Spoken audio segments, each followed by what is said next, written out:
Medina का एक दिन फख्र का जमाना था। घरों में गोश्त कम ही पकता था। एक देहाती अपना खूबसूरत और सेहतमंद ऊंट लेकर आया और मस्जिद नबवी के सहन में बांधकर अंदर चला गया। कुछ सहाबा ने ऊंट को देखा, दिल में ख्वाहिश जागी। मुद्दतों से गोश्त नसीब नहीं हुआ था।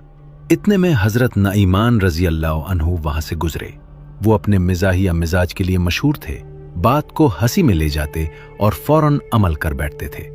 सहाबा ने मुस्कुराते हुए कहा, नईमान, अगर तुम ये ऊंट ज़िबा कर दो तो हम सब पेट भरकर खा लेंगे। कीमत तो रसूलुल्लाह सल्लल्लाहु अलैहि वसल्लम अदा कर ही देंगे। ये बात सुनी और नईमान रजी अल्लाह अन्हु ने ज्यादा सोचा नहीं, बस जोश में आकर ऊंट ज़िबा कर दिया। कुछ देर बाद देहाती बाहर आया। उसकी नजर अपने ऊंट पर पड़ी तो चीख उठा, मेरा ऊंट, ये किसने किया?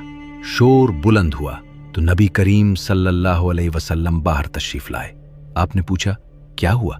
सहाबा ने अर्ज किया, या रसूलल्लाह, ये नईमान का काम है। ये सुनकर नईमान रजी अल्लाह अन्हु घबरा गए। उन्हें अंदाजा हो गया कि अब उन्हें तलाश किया जाएगा। वो फौरन एक घर में गए और वहां एक गड्ढे में लेटकर ऊपर से मिट्टी और खजूर के पत्ते डाल लिए ताकि छुप जाएं। नबी करीम सल्लल्लाहु अलैहि वसल्लम उनकी तलाश में निकले।